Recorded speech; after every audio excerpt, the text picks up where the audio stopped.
Përshëndetje të gjithëve dhe mirë se erdhët në kuzhinën time. Sot do të përgatisim së bashku lëng molle që mund ta ruani në dollap për sa kohë të doni dhe ta përdorni për veten apo fëmijët tuaj. Është shumë i mirë dhe pas një konservues. Fare mirë mund ta përdorni për fëmijët, sidomos në këtë periudhë dhe në dimër për të forcuar imunitetin e fëmijëve, për të mbajtur gripin larg. Në video do të tregoj gjithashtu që këtë procedurë mund ta përdorni edhe për fruta të tjera nëse doni. Varet nga frutat që keni në shtëpi.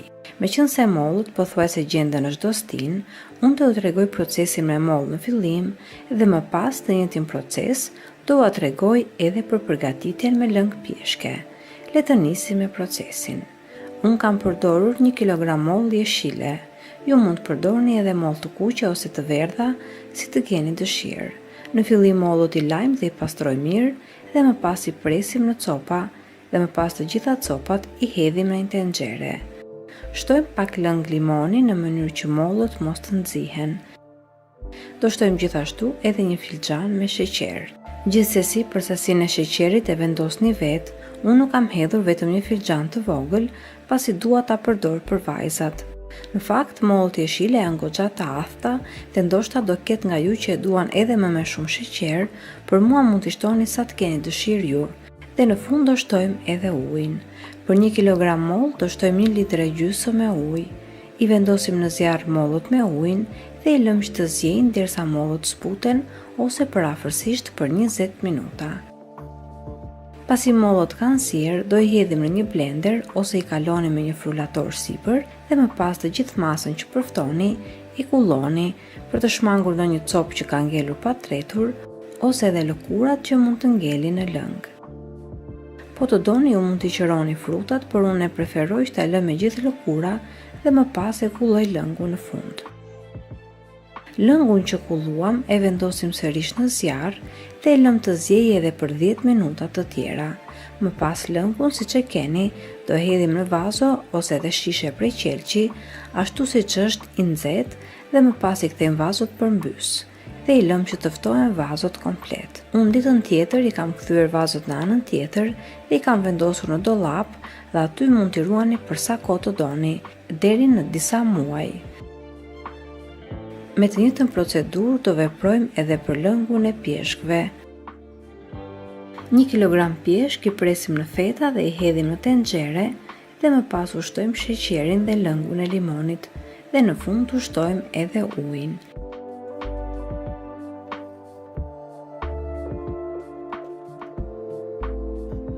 Për 1 kg pjeshk do përdorim 1 litër e gjysmë me ujë, njësoj si edhe me mollët. Nëse do bëni edhe fruta të tjera, do t'ju sugjeroja që të përdorni gjithmonë të njëjtin raport. Për 1 kg fruta, përdorni 1 litër e gjysmë me ujë. Unë pjeshkët i kisha të kuqe dhe lëngu në fund ka dalë pak në ngjyrë roz. Por nëse do i keni pjeshkët nga ato të verdhat, lëngu do u dalë në ngjyrë më të bukur, tamam si lëngu i pjeshkëve që ne i blem të gatshme, ose si quhen ndryshe edhe suko. Procesin do e bëjmë njësoj si edhe për lëngun e mollës.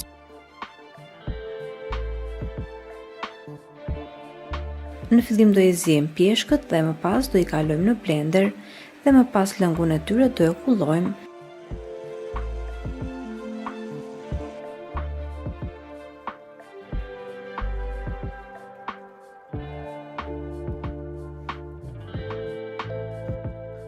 Dhe do e vendosim sërish të zjenë në zjarr edhe për 10 minuta të tjera.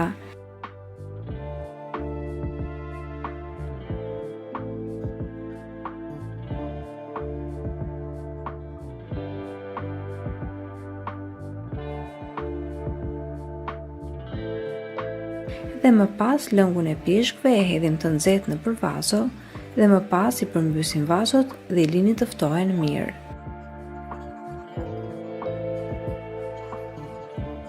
Pasi vazot janë ftohur mirë, i ruani ato në dollap.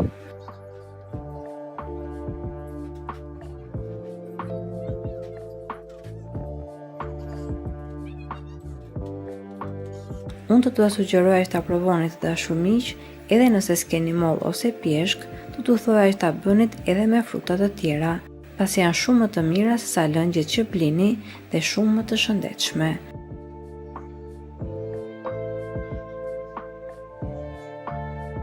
Për fëmijët, ky lloj lëngu është shumë i mirë dhe mund t'i përdorni sa herë që fëmijët tuaj janë të smur, ose dhe mund t'ua jepni atyre për mëngjes apo gjatë ditës.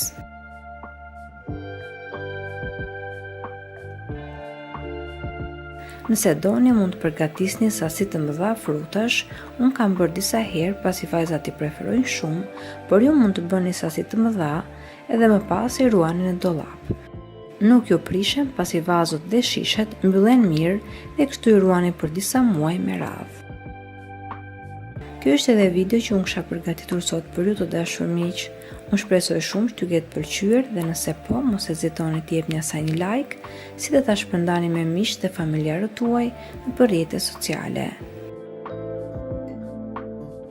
Nëse ju jepni një like recetës, në këtë mënyrë ndihmoni dhe kanalin tim që të rritet, si dhe kjo tregon një vlerësim nga ana juaj për punën që unë bëj. Gjithashtu mua më gjeni dhe në Instagram duke më kërkuar me emrin Rajana Kitchen. Si gjithmonë dua t'ju falenderoj që më ndiqni në videot e mia. Bashkë do të dëgjohemi sërish në videon e radhës. Deri atëherë, Zoti ju bekatoft të gjithëve.